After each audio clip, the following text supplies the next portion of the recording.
The feminist theories of marriage. So, Marxist feminist perspective views marriage in terms of economic and the class relations. Marriage maintains women's unpaid domestic labor, which supports men's work in capitalist economies. Women are seen as reproducers of the labor power, managing households and the caring for children, while men participate in the paid labor. And the radical feminist perspective. Radical feminist perspective focus on the patriarchal control and the power dynamics within the marriage. Marriage is seen as a system where men dominate decision making, controls women's sexuality, and benefits from their labor. Emphasizes issues such as domestic violence, sexual control, and the limited autonomy of the woman within marital relationships. And we have the liberal feminist perspective, highlights legal and the social reforms to make marriage more equitable, advocated for equal rights, shared domestic responsibilities, and freedom to choose partners. Marriages should be a partnership of the equal rather than the hierarchical structure. Then we have the intersectional perspective, examines how class, caste, race, and the religion intersects with gender in the marriage. Recognizes that not all women experiences marriage the same way. Dalit minority working class women may face compounded inequalities. Feminist theory of marriage emphasizes that marriage is not inherently egalitarian.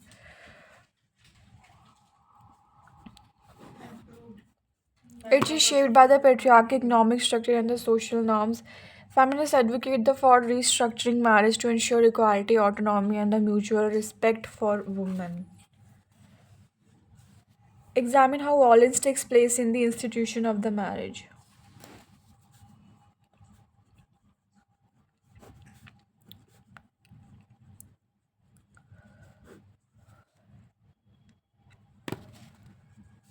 Explain how violence takes place in the institution of marriage. अरे हाँ कहीं coffee पे तुझे चल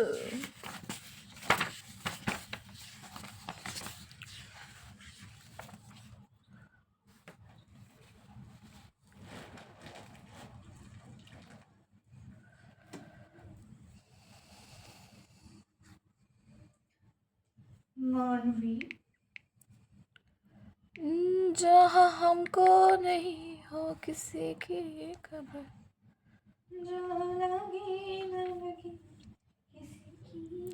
marriage, while ideally a space of the care and companionship, can also be a site of various forms of violence, often rooted in the patriarchy, power imbalance, and societal norms. Violence in the marriage affects women disproportionately, though men and gender minorities may also experience abuse.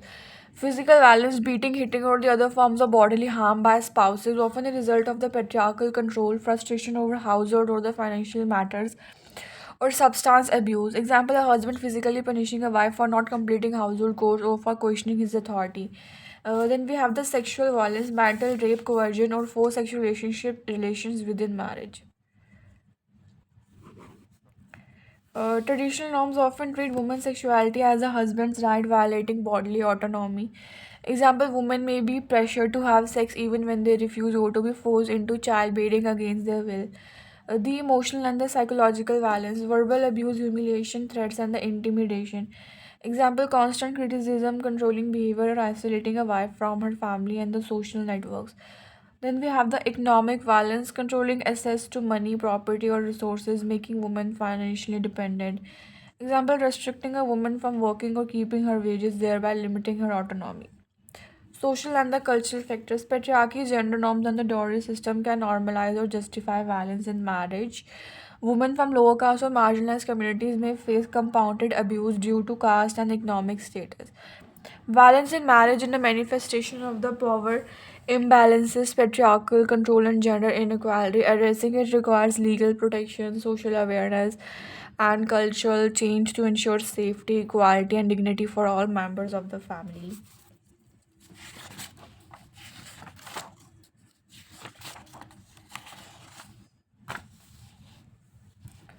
Explain different forms of marriages.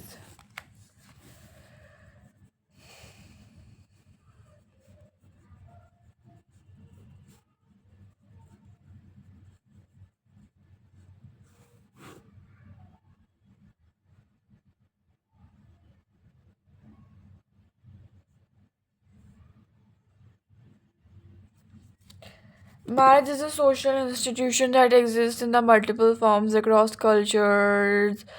Sociologists classify marriages based on the criteria like monogamy, polygamy, residence patterns, and social customs. Then we have the monogamy marriage between one man and one woman. Most common form in modern society. Example, a husband and wife living together exclusively.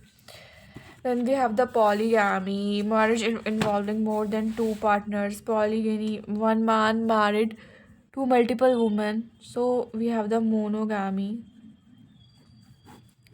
Then the polygamy, then the endogamy and exogamy.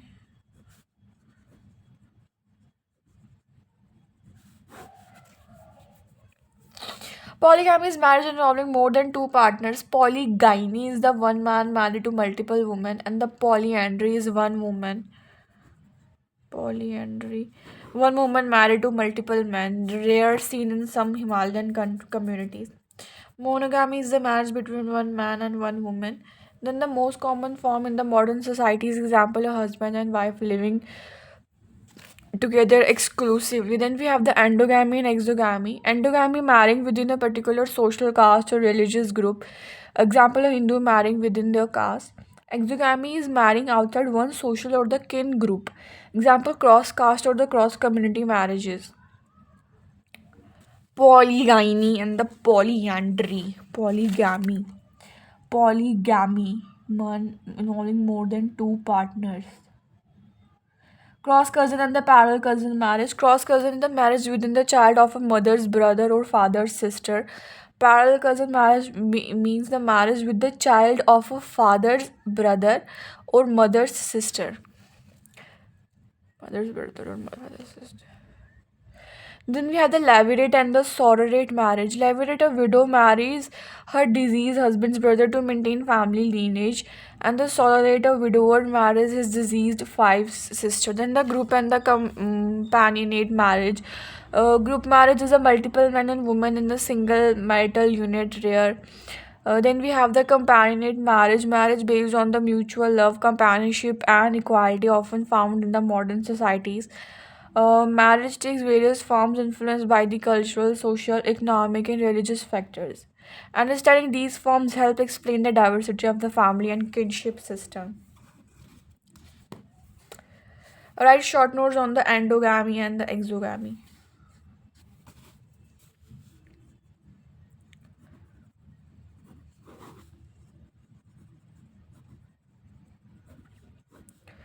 Endogamy is the practice of marrying within a specific social, cultural, caste, or religious group.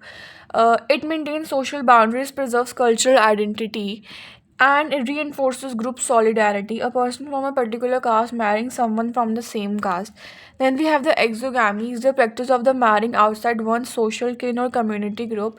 Purpose, it builds alliances, avoids inbreeding, and expands social networks. Example cross caste or inter-community marriage or marrying outside the clan. Endogamy is within the group, it preserves tradition. Exogamy outside the groups build alliances.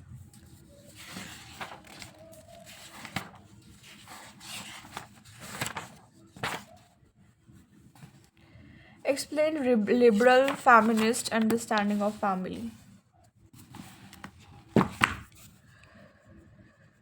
Liberal feminist understanding. Liberal feminism focuses on equality, individual rights, and legal reforms. From this perspective, the family is not inherently oppressive, but unequal power relation and traditional gender roles within families limit women's freedom and opportunities. Key points are equality within family roles. Liberal feminists advocate that men and women should share domestic chores, childcare, and financial responsibilities equally. Traditionally, norms that assign women solely to caregiving and men to breadwinning are seen as unfair.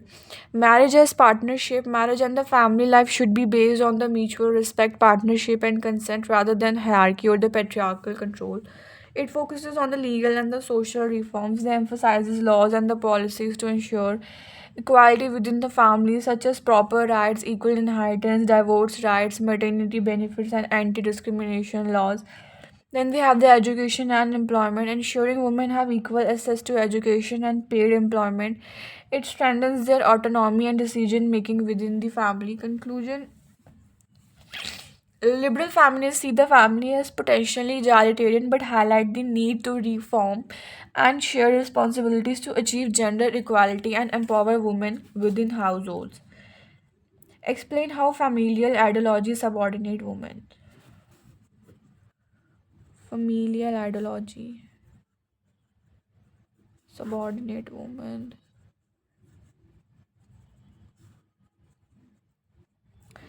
Familial ideologies are the shared beliefs, norms, and values about family life, roles, and responsibilities in many societies, including India. These ideologies reinforce patriarchy and often subordinate women by defining their roles narrowly within the family.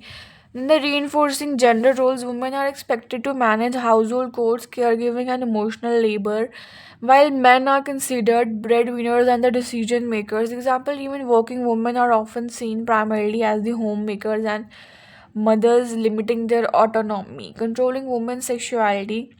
Familial ideologies regulate women's sexual behavior and reproductive roles, emphasizing chastity, obedience, and early childbearing.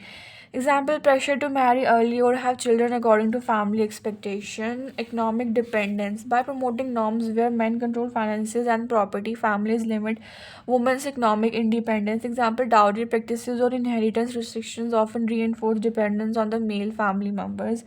Restricting decision making and mobility, women's voices are often ignored in the family decision about education, marriage, or career.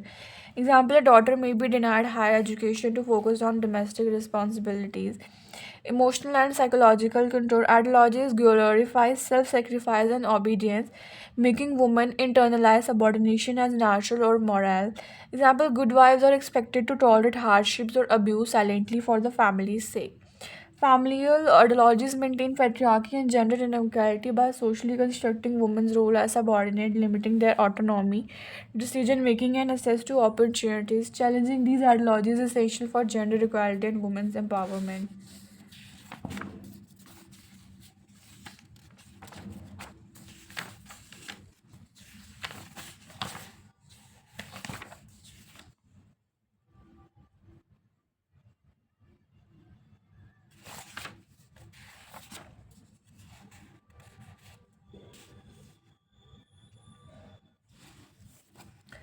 Discuss why do we have multiple masculinities in society.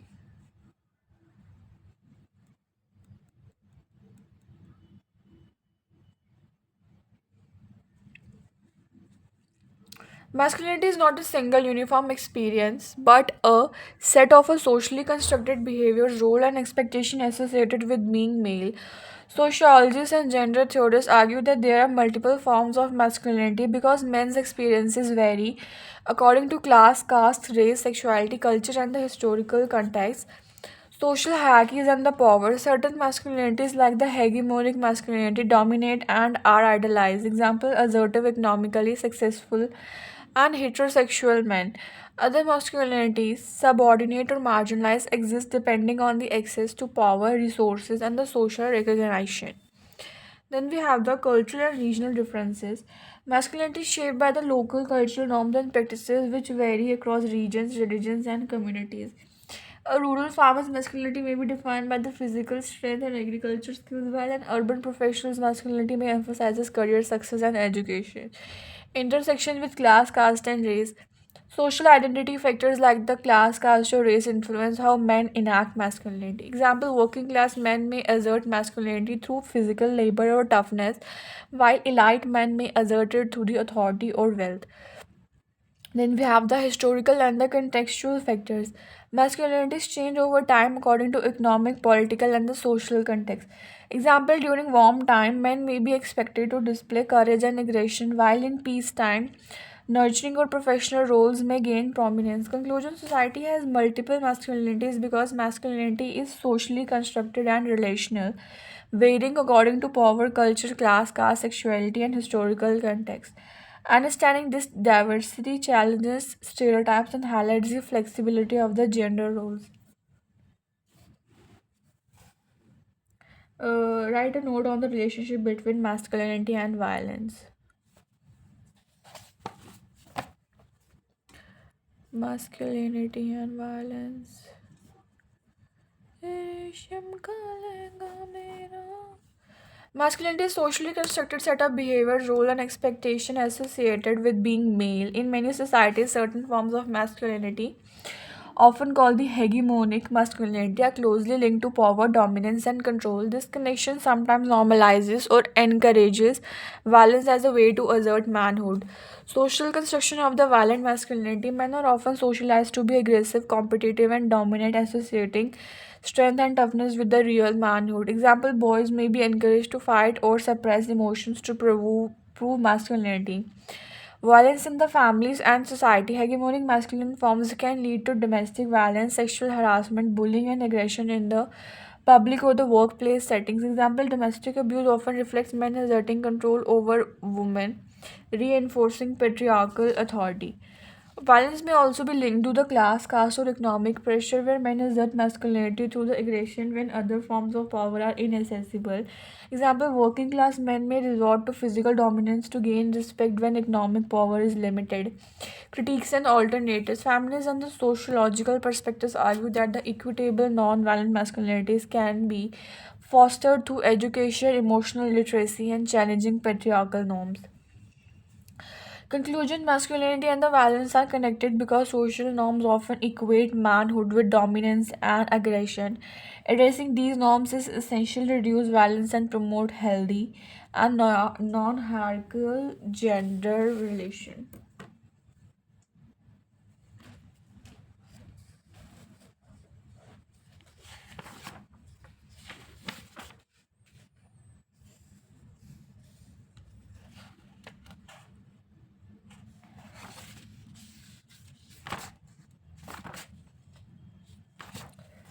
Explain different forms of masculinities.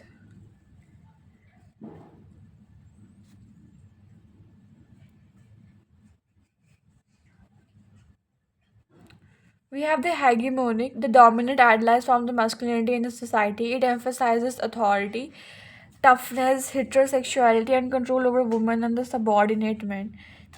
Example: is successful assertive man who is expected to lead in the family and workplace.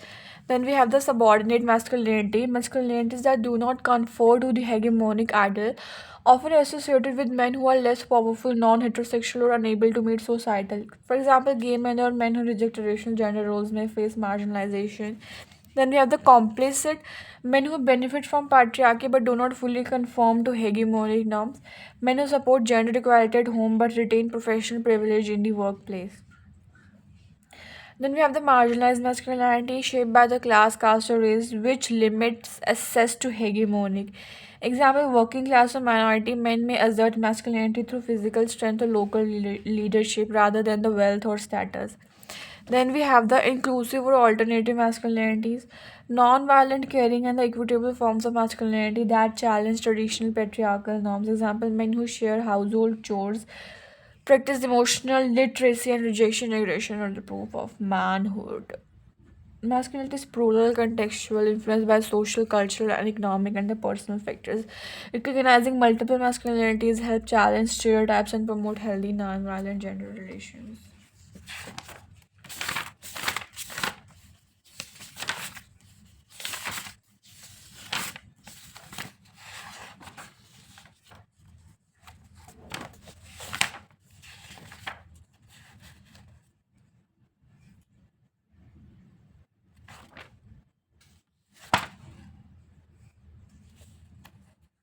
मानी लिख भी ले, लिख के short note बना दे.